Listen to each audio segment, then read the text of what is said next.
राधे राधे, जय श्रीमन नारायण। चलिए आज मैं आपको कार्तिक माह की कथा का अध्याय 22 सुनाती हूँ।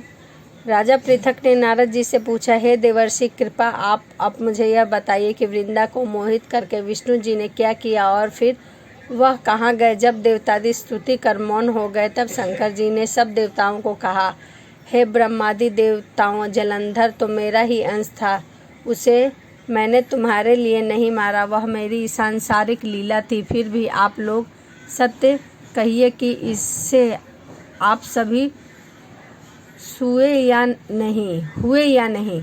तब ब्रह्मादि देवताओं ने नेत्र हर्ष से खिल गए और उन्होंने शिवजी को प्रणाम कर विष्णु जी का वह सब वृतांत कह सुनाया और उन्हें बड़े प्रयत्नों से वृंदा को मोहित किया था तथा वह अग्नि में प्रवेश कर परम गति को प्राप्त हुई थी। देवताओं ने यह भी कहा कि तभी वृंदा की सुंदरता पर मोहित हुए विष्णु उनकी चिता की राख लपेटे इधर उधर घूमते हैं, अतः एवं आप उन्हें समझाइए, क्योंकि यह सारा चराचर आपके अधीन है।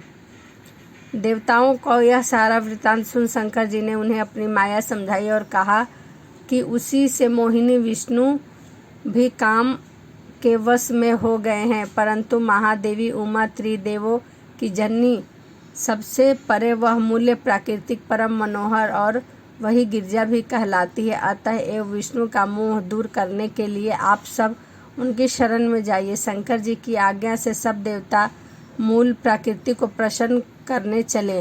उनके स्थान पर पहुंचकर उनकी बड़ी स्तुति की। तब यह आकाशवाणी हुई कि देवताओं में ही तीन प्रकार से तीनों गुणों में पृथक होकर स्थित सत्य गुण से गौरा, रजोगुण से लक्ष्मी और तमो गुण से ज्योति रूप हूँ।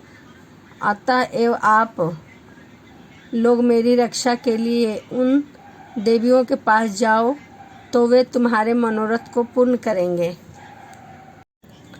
यह सब सुनकर देवता भगवती के वाक्यों का आदर करते हुए गौरी, लक्ष्मी और सरस्वती को प्रणाम करने लगे। तब सब देवताओं ने भक्ति पूर्वक उन सब देवियों की प्रार्थना की। उस स्थिति से तीनों देवियां प्रकट हो गई। तभी देवताओं ने खुश होकर निवेदन किया। तब उन देवियों ने कुछ बीज देकर कहा, इसे ले जाकर बो दो, तुम्हारे सब कार्य सिद्ध हो जाएंगे। ब्रह्मादि देवता उन बीजों को लेकर विष्णु जी के पास गए। वृंदा की चिता भूमि पर डाल दी, उससे धात्री, मालती और तुलसी प्रकट हुई।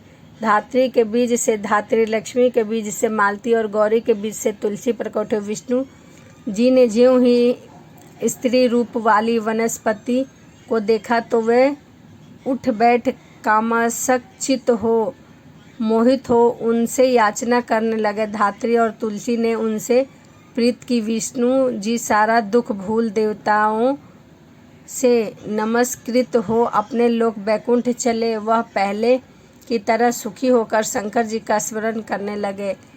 यह आख्यात शिवजी की भक्ति देने वाला है।